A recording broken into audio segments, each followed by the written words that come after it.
আসসালামু আলাইকুম প্রিয় স্বপ্নবাজ ভর্তি যোদ্ধারা।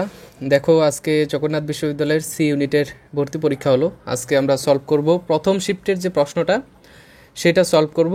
ভিডিওটা শুরু করার আগেই তোমাদের কাছে দুঃখ প্রকাশ করি যে ডি ইউনিটের মতো তোমাদেরকে আমি সি ইউনিটের জন্য যেই আইকিউ এর প্রশ্নগুলো সলভ করিয়েছি, তোমাদের যে আইকিউ এর 16টা ক্লাস আমি নিয়েছি, এই আইকিউ এর প্রশ্নগুলো একটাও আসে নাই, সবগুলো দিয়ে দিছে জেনারেল ম্যাথ, যা অনেক হার্ড তোমাদের জন্য। তোমাদের অনেক পরীক্ষার্থীর সাথে আমি কথা বলে জানতে পারলাম যে তোমাদের এই পরীক্ষাটা গাণিতিক বুদ্ধিমত্তার অংশটা তোমাদের খারাপ হয়েছে, সবারই একই অবস্থা। সো তোমরা যারা টেনশন করতেছো, তোমাদের টেনশন লাঘব করার জন্য একটা গুড নিউজও আছে, আমি শেষের দিকে সেটা বলে দেব, সমস্যা নেই। দেখো, প্রথমে আমরা ইংরেজি অংশের কোশ্চেনটা সলভ করি। Choose the correct sentence. এই যে কারেক্ট সেন্টেন্স, এটা সাবজেক্ট ভার্ব এগ্রিমেন্ট থেকে এসেছে। প্রথমের অংশটা বলা হয়েছে the list of items are. এখানে আর হবে নাকি ইজ হবে?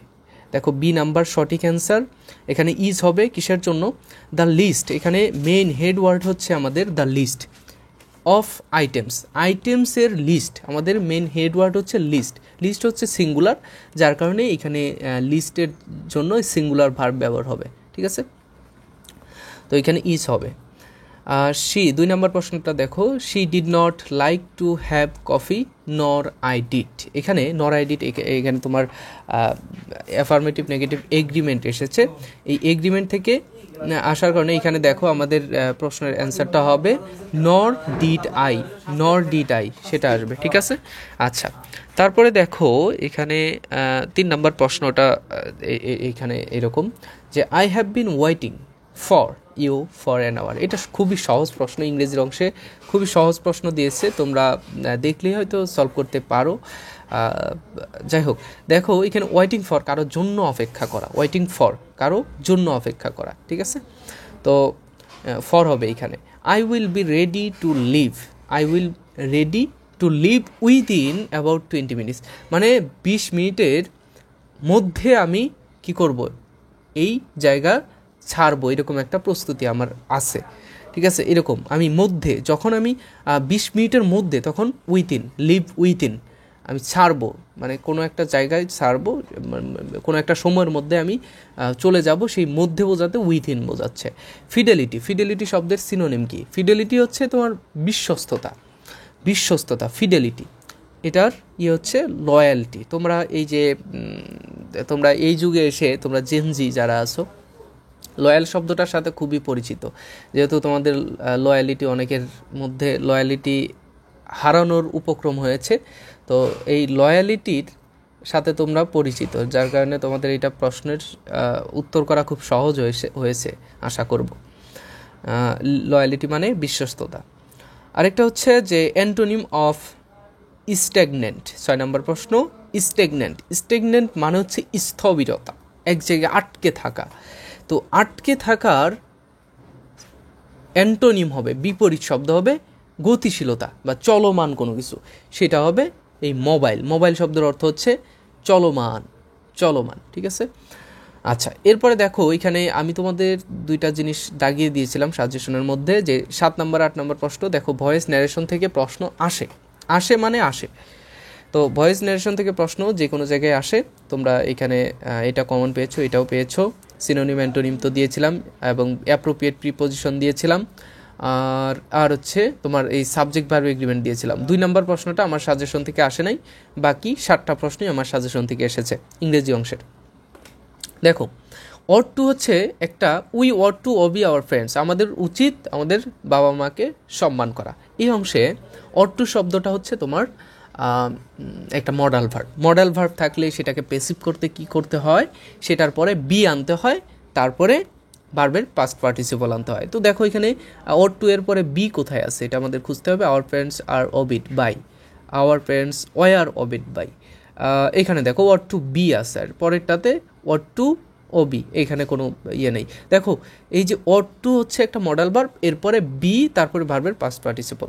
ঠিক আছে, এটার সঠিক অ্যান্সার সি। আর 8 নম্বর প্রশ্নটা হচ্ছে ন্যারেশন। এখানে একটু তোমাদের ঘাবলা হয়ে যাবে। ঘাবলাটা কি?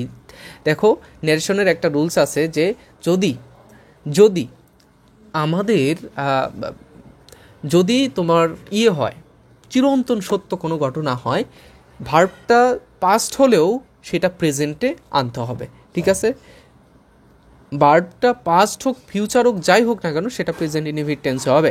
তো সেই জন্য দেখুন উই সে এটা হবে না, কারণ এখানে হচ্ছে আমাদের রিপোর্টেড যে ভার্ব রয়েছে, রিপোর্টেড ভার্ব পাস্ট রয়েছে, এটা আমাদের পাস্টে বসাতে হবে। এ বি দুইটাই কাটা, সে আছে এখানেও সে আছে, যার কারণে এ বি দুইটাই কাটা। সি নাম্বারটা এবং ডি নাম্বারটা এই দিক থেকে সঠিক, কিন্তু দেখো এখানে ডি নাম্বারটাতে দেওয়া রয়েছে দে অ্যান্ড এইখানে দেওয়া রয়েছে উই। তো দে এবং উই দে দ্বারা তো আমাদেরকে বোঝাতে হবে, তো আমাদেরকে বোঝানো যদি দে দ্বারা বোঝায় তাহলে হচ্ছে না, দে দ্বারা তাদেরকে বোঝাবো, আমাদেরকে না।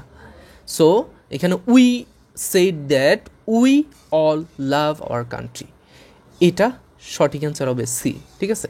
তো ইংরেজি অংশে তোমাদের কমন ছিল এটা, কিন্তু দেখো গাণিতিক বুদ্ধিমত্তায় আমার কোশ্চেনটা দেখার পরে আমি একেবারে শকড। তোমাদের কোশ্চেনে তোমাদের অনেক যারা পরীক্ষার্থী রয়েছে তাদের সাথে কথা বলে আমি যেটা দেখলাম যে তারাও শকড, যে এরকম প্রশ্ন তারা বাপের জন্মে কখনো দেখে নাই। মানে দেখছে গাণিতিক বুদ্ধিমত্তার প্রশ্ন ডি ইউনিটের যে প্রশ্নগুলো আসছিল আইকিউ থেকে হুবহু আমার ক্লাস থেকে আসছে, কিন্তু সি ইউনিটের ক্ষেত্রে গিয়ে তোমাদের যা হয়েছে আল্লাহ মালুম। 1 নম্বর প্রশ্নটা, একটি পণ্যের দাম কত যা 150 টাকা বিক্রি করলে 25% ক্ষতি হবে? আমি লাভ ক্ষতির কথা বলেছিলাম, তো তোমাদেরকে এটাও বলেছিলাম যে শুধু কি আমি আইকিউ ক্লাস নিয়েছি, যে তোমাদের ড্রাগনথন ক্লাসের মধ্যে আমি বলেছি যে তোমাদের জেনারেল ম্যাথ থেকে কোথায় কোথায় ফোকাস করতে হবে, এবং সাজেশন ক্লাসেও তোমাকে বলেছি, এর আগে ডি ইউনিটের সাজেশনেও বলেছি যে লাভ ক্ষতি প্রশ্ন আসে, ঐকিক নিয়মের প্রশ্ন আসবে, তারপর হচ্ছে দূরত্ব উচ্চতার প্রশ্ন আসবে, গাণিতিক গড় মধ্যক প্রচুরক এগুলো থেকে আসবে, ঠিক আছে? তারপরে ত্রিভুজের মধ্য থেকে আসবে। সো এগুলোর মধ্য থেকে এসেছে, আমার সাজেশন থেকে যে একবার আসে নাই এমনটাও না। যাই হোক, কিন্তু আইকিউ দেয় নাই, এটা হচ্ছে আমাদের জন্য একটা দুর্ভাগ্য, কারণ আইকিউ প্রশ্নগুলো সহজ হয়। দেখো এখানে সঠিক অ্যান্সার হবে 200 টাকার 25% যদি ক্ষতি হয় তাহলে সেটার বিক্রয় মূল্য হবে 150। এখানে তোমাদের জাস্ট অপশন ধরে ধরে তোমরা সলভ করা, প্রথমে এই টাকার 25% বের করবা, দেখো তো এত আসে কিনা, আবার এত টাকার 175 টাকার 25% বের করবা। তোমরা যারা পরের শিফটে পরীক্ষা দেবে তাদের জন্য এই প্রশ্ন সলভটা খুবই গুরুত্বপূর্ণ। 175 টাকার 25% বের করবা, দেখো 150 আছে কিনা। 225 টাকার 25% বের করবে, দেখো 150 আছে কিনা। যদি না আসে তখন এই যে 200 টাকার সেটা বের করো, দেখো 150 টাকা আসবে। 2 নম্বর প্রশ্নটা সরল সুদে, দেখো আমি লাভ ক্ষতির কথা বলেছিলাম, দেখো মূলধন যদি 10 বছরে দ্বিগুণ হয় তাহলে মূলধনটি 3 গুণ হতে কত সময় লাগবে? এখানে ওই যে পিএনআর এই সূত্রটা ফেলে তোমার সলভ করতে হবে। পিএনআর তোমরা লাভ ক্ষতির অঙ্ক যদি করে থাকো তাহলে এই প্রশ্নটা খুবই সহজ হয়েছে। তোমরা সরল অঙ্ক, সরল মুনাফা। জামাল ও কামালের বয়সের, এটা হচ্ছে সঠিক অ্যান্সার হবে বি হবে 20 বছর, ঠিক আছে? 20 বছর সময় লাগবে। জামাল ও কামালের বয়সের অনুপাত এত 2:3, আর 12 বছর পর তাদের বয়সের অনুপাত 11:15। এখন কামালের বয়স কত 12 বছর পর? 12 বছর পর দেখো 12 বছর যদি আমি এর সাথে 12, 2 এর সাথে 12 যোগ করি এবং 3 এর সাথে 12 যোগ করি, তাহলে কামালের বয়স কত? এটা তোমাদের এটার সাথে তোমার XY ধরতে হবে, এটার সাথেও XY ধরতে হবে। 12 এর সাথে যোগ করে তোমার গুণ ভাগ করলেই এসে পড়ে 48। এটা হচ্ছে তোমার অঙ্ক করতে হবে। সো তোমরা হয়তো কোশ্চেনে অঙ্ক করতে পারছো কি না, এখন তো আমি করতে পারছি না। যাই হোক, দেখো 4 নাম্বারটা, এটা সঠিক অ্যান্সার হবে 48। 4 নাম্বার প্রশ্নটা দেখো, 37টি স্বাভাবিক সংখ্যার গড় কত? 37টি স্বাভাবিক সংখ্যার গড় কত? এটা তোমাদের গাণিতিক গড় এর যে গাণিতিক গড় বা সংক্ষিপ্ত পদ্ধতিতে যে গড় নির্ণয়ের বিষয়টা, সেটা তোমরা অ্যাপ্লাই করলেই সঠিক অ্যান্সারটি পেতে পারো। ঠিক আছে, আমি তোমাদের বলেছিলাম বারবার করে যে গাণিতিক গড়, সংক্ষিপ্ত পদ্ধতিতে গড়, পরিসংখ্যানের মধ্যে, তো সেইটা তোমরা এখানে অ্যাপ্লাই করলেই পারবে। এটার সঠিক অ্যান্সার 19। একটি পানি ও চিনির মিশ্রণ পানির সাথে চিনির অনুপাত হচ্ছে 8, চিনির মিশ্রণ পানির সাথে চিনির অনুপাত হচ্ছে 8:3, 8:3। এতে 2 কেজি চিনি যোগ করলে এটা তোমাদের কি করতে হবে, এই প্রশ্নগুলো এরকম প্রশ্ন আসলে তোমরা করতে পারো এরকম যে অপশন ধরে সলভ করবো, অপশন ধরে এ অপশনটা আগে ধরবা, বি অপশন ধরবা, সি অপশন ধরবা, তারপর ডি অপশন ধরবা, যেটা মিলবে সেটাই। তো এখানে যদি আমি 6 যোগ করি, 6 এখানে আমি চিনির পরিমাণ যদি আমি 6 কেজি ধরি এবং এর সাথে 2 কেজি ধরলে যোগ করলে কত হবে, 8 হবে। এবং তুমি যদি এটাকে এখানে তুমি 2 গুণ করো, এটার সাথে 2 গুণ করলে, প্রথমে 1 গুণ করলে তো এটাই থাকবে, 2 গুণ করলে আসবে হচ্ছে এটার 2 গুণ করলে 8 আসবে, 8-এর সাথে 2 গুণ করলে 16, 3-এর সাথে 2 গুণ করলে 6। তো এখন দেখো, যদি আমার এটা এই চিনির পরিমাণ যদি 6 কেজি ধরি এবং এর সাথে দেখো একটা বিষয় হচ্ছে কি, দেখো যে এখানে 8-এর এখানে 2 গুণ করার পরে 8-এর সাথে 2 গুণ করার পরে 16 আসলো, 3-এর সাথে 2 গুণ করার পরে হচ্ছে 6 আসলো, এবং এর সাথে যদি আমি 2 কেজি চিনি যোগ করি তাহলে আমার এখানে 8 আসতেছে এবং এখানে 16 আসতেছে। তাহলে এই যে 2:1, এটা তো এটার সাথে মিলে যাচ্ছে যে এখানে 16 এখানে 8, 2:1 এটা মিলে যাচ্ছে। এটা অঙ্ক করতে হবে, যে এখানে তো সমস্যা, যার কারণে অঙ্কটা করতে পারছি না, পরবর্তীতে ইনশাল্লাহ দেখানোর চেষ্টা করব। তোমরা যারা পরের শিফটে পরীক্ষা দেবে তারা এই প্রশ্নগুলো দেখে রাখো। যদি এক্স বইয়ের দাম 5 টাকা, ওয়াই বইয়ের দাম 8 টাকা, তাহলে প্রতি বইয়ের গড় মূল্য কত? এখানে তোমার এই যে সরল সহ সমীকরণ, এখান থেকে প্রশ্ন দিছে এবং তোমাদের এখানে সমীকরণ তৈরি করতে হবে। সমীকরণ তৈরি করার মাধ্যমে তোমরা গড়, এই যে গড় দেখো এখানে যে এক্সটি বইয়ের দাম 5 টাকা, ওয়াইটি বইয়ের দাম 8 টাকা। এখন এক্সের সাথেও 5 গুণ করতে হবে, তাহলে এক্সের যতগুলো বই রয়েছে তার মোট মূল্য আসবে, এবং 8-এর সাথে ওয়াই গুণ করতে হবে, গুণ করার মাধ্যমে এই ওয়াইটি বইয়ের দাম সম্পূর্ণ বেরোবে। তাদের মোট দামটা যোগ করে এক্স এবং ওয়াই যতগুলো বই আমরা পাবো তা যোগ করে আমরা ভাগ করে দিব, তাহলে এই গড় পাবো। তো এখানে এই সমীকরণ হিসেবে ক নাম্বারটাই সঠিক। ঠিক আছে, দেখো এখানে পিথাগোরাসের সূত্র পড়েছে 2টাতে, 7, 8 2টা প্রশ্নেই পিথাগোরাসের সূত্র পড়েছে। 7 নম্বর প্রশ্ন, একটি সমবাহু ত্রিভুজের প্রতিটি বাহুর দৈর্ঘ্য হচ্ছে 12 সেন্টিমিটার, এর উচ্চতা কত? এখানে যদি আমি চিত্রটা কল্পনা করি, তাই প্রত্যেকটা সমবাহু ত্রিভুজ মানে প্রত্যেক বাহুর দৈর্ঘ্য 12 সেন্টিমিটার। তো এখন উচ্চতা কত? আমাদের ভূমিটাকে অর্ধেক করতে হবে এবং উপরের যে শীর্ষবিন্দু রয়েছে সেই শীর্ষবিন্দু থেকে ভূমির মধ্যভাগ থেকে একটা লম্ব অঙ্কন করতে হবে। করার মাধ্যমে আমরা একটা সমকোণী ত্রিভুজ পাবো এক পাশে। তো এই সমকোণী ত্রিভুজের উপরে আমরা যখন পিথাগোরাসের সূত্রটা ফেলবো তখন আমাদের অ্যান্সারটা আসবে 10.3939, ঠিক আছে, সেন্টিমিটার এটা। এবং পরের সূত্রটাও, পরের প্রশ্নতেও একই। দেখো, একটি সমকোণী ত্রিভুজের 2টি বাহুর দৈর্ঘ্য হচ্ছে 5 আর 6, তৃতীয় বাহুর দৈর্ঘ্য কত? এখানে পিথাগোরাসের সূত্র যে অতিভুজ স্কোয়ার ইকুয়াল ভূমি স্কোয়ার যোগ লম্ব স্কোয়ার। এখন দেখো এখানে ভূমি এবং লম্ব দেওয়া রয়েছে 5 এবং 6, তো 5 স্কোয়ার এবং 6 স্কোয়ার কত হবে? 5 স্কোয়ার 25, 6 স্কোয়ার 36, দুইটা যোগ করো কত আসে? 61। 61কে রুট করে দিলেই সঠিক অ্যান্সারটা আমরা পেয়ে যাচ্ছি। ঠিক আছে, এখানে হিসাব বিজ্ঞান ও ব্যবসায় নীতি প্রয়োগ, এটা তো আমি সলভ করতে তোমাদের বোঝাতে পারবো না, কিন্তু সঠিক অ্যান্সারগুলো আমি দিয়ে দিচ্ছি। হিসাব বিজ্ঞান তত্ত্বের মৌলিক গুণাবলী কোনটি? প্রাসঙ্গিকতা ও বিশ্বস্ততা উপস্থাপন। এরপরে জানুয়ারি 2025 এর বিদ্যুৎ বিল ফেব্রুয়ারি 2025 এ পাওয়া গেলে হিসাবের জাবেদা কী হবে? ইউটিলিটি ব্যয় হিসাব, প্রদেয় বিল হিসাব, ক্রেডিট।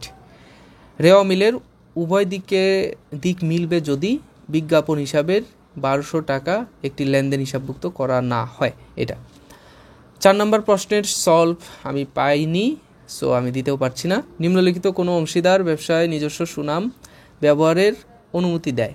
নামমাত্র অংশীদার। তারপরে এটার সঠিক অ্যান্সার 6 নাম্বার হচ্ছে অর্থ সংক্রান্ত, 7 নাম্বার হচ্ছে আদেশের ঐক্য, 8 নাম্বার হচ্ছে FW টেইলর। ঠিক আছে, এই হচ্ছে তোমাদের কোশ্চেনের যা আসার বিষয়ে সেটা, এবং রিটেন কোশ্চেনগুলো দেখো যে রাইট এ প্যারাগ্রাফ অন আমার 21 বই বুক ফেয়ার, আমার 21 বুক ফেয়ার, এটার উপরে প্যারাগ্রাফ লিখতে হবে। প্যারাগ্রাফগুলো তোমরা প্যারাগ্রাফ পড়বে। আমি প্যারাগ্রাফের তোমাদের বলেছিলাম যে প্যারাগ্রাফ আসার সম্ভাবনা খুব কম, তারপরে 4 মার্কের জন্য একটা প্যারাগ্রাফ খুবই আনফেয়ার, তোমাদের সাথে সি ইউনিটের সাথে জবি খুব খারাপ কিছু করলো। তো প্যারাগ্রাফটা তোমরা প্যারাগ্রাফগুলো একটু দেখিও। ওই জুলাই রিভলিউশন, যারা 3য় শিফটে পরীক্ষা দেবে তোমাদের জুলাই রিভলিউশন আসতে পারে, তোমরা গুগল করে এখনই জেনে নাও। তারপরে বলছে যে বাংলায় অনুবাদ দেখো, ট্রান্সলেশন, আমি তোমাদের সাজেশন ক্লাসে ট্রান্সলেশনের কথা বলেছিলাম। দেশপ্রেম এর উপরে কয়েকটা লাইন দিয়েছে, এটা তোমাদের ট্রান্সলেট করতে হবে। Patriotism is love for one's country, একজন ব্যক্তির ক্ষেত্রে দেশপ্রেম, patriotism is love for one's country, একজন ব্যক্তির দেশপ্রেমী হচ্ছে, দেশের প্রতি ভালোবাসাই হচ্ছে পেট্রিয়টিজম, দেশপ্রেম। A patriot can sacrifice his life for the well being of his country, দেশের ভালোর জন্য একজন দেশপ্রেমিক কি করতে পারে, সব কিছু ত্যাগ করতে পারে। Does patriotism make a man mean mind and selfish? No, patriotism indicates beauty of mind. এখানে বলছে শেষের 2 লাইনটাতে যে does patriotism make a man mean minded and selfish, একটি মানুষকে কি এই দেশপ্রেম সেলফিশ করতে পারে এবং মিন মাইন্ডেড, নিচু মনের এবং স্বার্থপর করতে পারে? নো, না, patriotism indicates beauty of mind, মনের সৌন্দর্য প্রকাশ করে। 3 নম্বর প্রশ্ন, বাংলা থেকে ইংরেজিতে অনুবাদ। দেখো এখানে সবগুলোই দিয়েছে। স্বাস্থ্য হলো আমাদের শরীর ও মনের অবস্থা। শরীর ও মনের অবস্থায় হচ্ছে আমাদের স্বাস্থ্য। এটার ইংলিশ ট্রান্সলেটটা এরকম হবে যে health is the wellbeing of our body and mind, the situation of body and mind. এটা ভালো বা খারাপ হতে পারে, it can be good or bad. ভালো স্বাস্থ্য মানে রোগমুক্ত সুস্থ শরীর। গুড হেলথ মিনস, অর তুমি এখানে দিতে পারো যে গুড হেলথ মিনস অথবা ডিলস উইথ, এটা দিতে পারো, এটা একটু ভালো ইংলিশ। কি আসলো যে ভালো স্বাস্থ্য মানে রোগমুক্ত শরীর, সুস্থ শরীর। যে গুড হেলথ মিনস দ্য, কি বলবো এটাকে, আনডিজিজ বডি, এটা দিতে পারো। স্বাস্থ্য ভালো না থাকলে আমরা আমাদের জীবনের কোনো কাজে মনোনিবেশ করতে পারি না। If our health is not good, we can not attend in our good work. ঠিক আছে, we can not get the attention to our good work, এইভাবেও দিতে পারো, আগে যেটাও বললাম সেভাবেও দিতে পারো। ঠিক আছে, আচ্ছা। Right for 4 sentences on artificial intelligence. দেখো এই যে আর্টিফিশিয়াল ইন্টেলিজেন্স নিয়ে সেন্টেন্স মেক করতে বলছে। আমি ট্রান্সলেশনের কথা বলেছিলাম, সেন্টেন্স মেকিংয়ের কথা বলেছিলাম, এখানে তোমাদের এটা দিয়ে দিয়েছে। তো এটার উপরে 4টা সেন্টেন্স লিখতে হবে। দেখো এইখানেও দিয়ে দিয়েছে, একজন ব্যক্তি বেতন প্রথমে 20% বৃদ্ধি এবং পরে 20% হ্রাস করা হলে মুদ্রাস্ফীতির হার 9% হয়, তা প্রকৃত আয়ে কী প্রভাব পড়বে? এটা হচ্ছে অঙ্ক করতে হবে তোমাদের। নিশ্চয়ই এটা কয়েক লাইনের মধ্যেই শেষ করতে পারবে। ঘড়িতে এখন 1টা বাজে, ঘন্টা এবং মিনিটের কাঁটার মধ্যে 60 ডিগ্রি কোণ হতে সর্বনিম্ন কত সময় লাগবে? এখানে আমি যেই তোমাদের দেখো গাণিতিক বুদ্ধিমত্তার মধ্যে একটা প্রশ্ন কমন এসেছে, ওই যে ঘন্টা এবং মিনিটের কাঁটার মধ্যে যে কোণ উৎপন্নের বিষয়টা, সেটা কিন্তু এসেছে কিন্তু ভিন্নভাবে। সো এটা তোমরা করতে পারছো কি না আমি জানি না, যারা পরের ইয়েতে প্রশ্ন পরীক্ষা দেবে তারা আমার প্রশ্নগুলো দেখে নিও। যদি xy2 এবং xy² ইকুয়াল 8 হয় তবে x এর মান কত? এটা সূত্র ফেলতে হবে। যদি 1/3y ইকুয়াল 4, এখানে মিশ্র ভগ্নাংশ একটা দিয়ে দিয়েছে, তোমরা যদি এটা না পারো, সো এটা স্বাভাবিক তোমাদের না পারা, কিন্তু যারা পারছে তারা জগন্নাথে সি ইউনিটে টপ করবে। ধিক্কার ধিক্কার, জবিকে ধিক্কার। তো তোমাদের এত কঠিন এত হার্ড প্রশ্ন দিয়েছে। যাই হোক, তোমরা পরবর্তী শিফটের যারা ভর্তি পরীক্ষা দিবে তারা ভালোভাবে প্রিপারেশন নাও।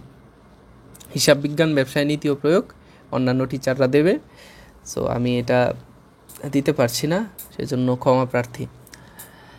যাই হোক, যে তোমরা জগন্নাথ বিশ্ববিদ্যালয়ে যে প্রশ্ন পরীক্ষা দিয়েছো, কাটমার্ক কত হবে ইনশাল্লাহ আমি খুব দ্রুতই তোমাদের দিয়ে দিব। তবে তোমাদের জন্য সুখবরের একটা বিষয় বলেছিলাম যে এই পরীক্ষায় কাটমার্ক অনেক কম হবে, এবং তোমাদের যেহেতু সবাই খারাপ করছে, সবার প্রশ্নই যেহেতু সবার পরীক্ষায় যেহেতু খারাপ হয়েছে, সো সবারই একই অবস্থা হবে। তো টেনশন, আলাদাভাবে টেনশন নেওয়ার কোনো কারণ নেই, ঠিক আছে? তো আজকে এই পর্যন্তই। পরবর্তী শিফটের পরীক্ষার প্রশ্ন সলভ করব, এবং তোমাদের জগন্নাথ বিশ্ববিদ্যালয়ে ভর্তি হওয়া পর্যন্ত তোমাদের যত ইনফরমেশন দরকার সবই আমার এখান থেকেই পাবে। সো আজকে ভালো থাকো, সুস্থ থেকো, এবং পরবর্তী গুচ্ছ এবং অন্যান্য বিশ্ববিদ্যালয়ের ভর্তি পরীক্ষার প্রিপারেশন আমি তোমাদের নেওয়াবো। আজকে এই পর্যন্তই, নেক্সটে দেখা হচ্ছে। আসসালামু আলাইকুম।